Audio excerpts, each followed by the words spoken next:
दोस्तों भारत का 5000 साल पुराना इतिहास अब दुनिया के सामने आने वाला है क्योंकि भारत बनाने वाला है युगे युगीन म्यूजियम जो दुनिया का सबसे बड़ा म्यूजियम होगा।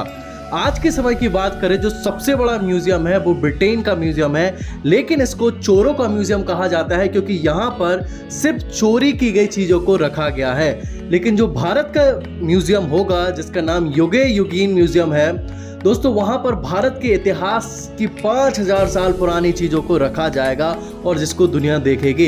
इसमें दोस्तों मोहनजोदड़ो की जो हजारों साल पुरानी नगर सभ्यता है उसके प्रमाण होंगे, सिंधु सभ्यता है उसके भी प्रमाण होंगे, पतंजलि के अष्टांग योग के प्रमाण होंगे, चरक संहिता के जो हमारे पास जो शल्य चिकित्सा के प्रमाण थे वो भी इसमें दिखाए जाएंगे। तो दोस्तों संपूर्ण जो भारत का इतिहास होगा वो पूरी दुनिया देखेगी। और जैसे ही इस म्यूजियम के युगे युगीन भारत म्यूजियम की तस्वीरें और वीडियो सामने आए तो पाकिस्तान में इसको लेकर चर्चाएं शुरू हो गई हैं, इसके ऊपर बात शुरू हो गई है।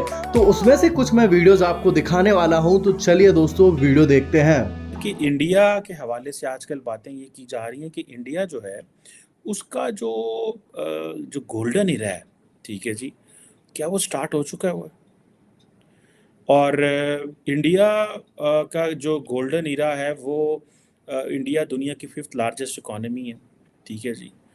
इंडिया दुनिया की 3rd लार्जेस्ट कंट्री है in terms of purchasing power parity, ठीक है जी।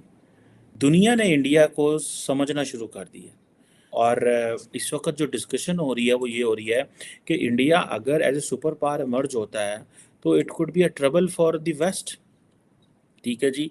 इंडिया G20 की लीडरशिप उनके पास आई, चलो that doesn't give you all that. India को इतनी ओवरनाइट तो चीज़ें सारी नहीं हो जाती होती, लेकिन दुनिया जो है वो दुनिया this is an uncertain world, ठीक है जी। अब क्या इंडिया जो है वो सुपर पावर बनना चाह रहा है? गोल्डमैन सैक्स कह रहा है जी कि 2075 में India will be the second biggest economy.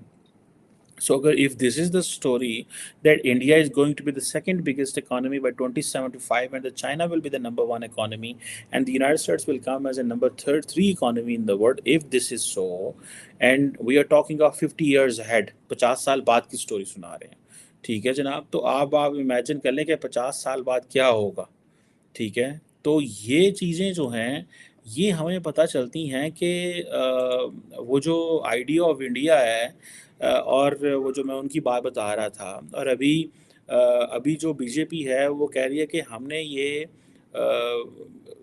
सारी चीज़ें करनी है। अब कई वो ब्रिटिश जो थे वो इंडिया को सोने की चिड़िया कहते थे, ठीक है जनाब, कि ये सोने की चिड़िया है। और ये जो सोने की चिड़िया है वो उनको बड़ी अच्छी लगती थी, इतने बड़े पैसे सन, ठीक है, और जान लगे सारा लुट लुट के भी ले गए। This is what we talk.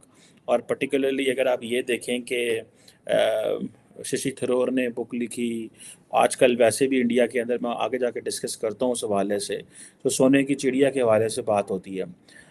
अब सुनने में आ रहा है कि जो जो ट्रेंड्स नज़र आ रहा है वो ये है कि बीजेपी जो है वो समझती है कि हमें इंडिया के रिटर्न लेके आना है एक गोल्डन हिंदू प्रॉस्पेरिटी, ठीक है जनाब।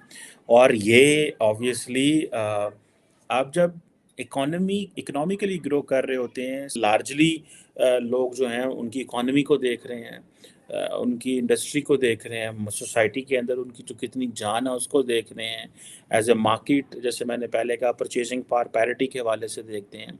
अब फॉर एग्जांपल ब्रिटिश दौर के अंदर जो कॉलोनियल टेक्स्ट बुक्स थी उनके अंदर जो चैप्टर्स हुआ करते थे, ब्रिटिश राज की बड़ी तारीफ़ें होती थी, अब वो उन्होंने आहिस्ता आहिस्ता उनको सबको निकालना शुरू कर दिया, ठीक है जी। एक एक अगर हिस्ट्री को देखें फॉर एग्जांपल तो they want to change the history, ठीक है जी।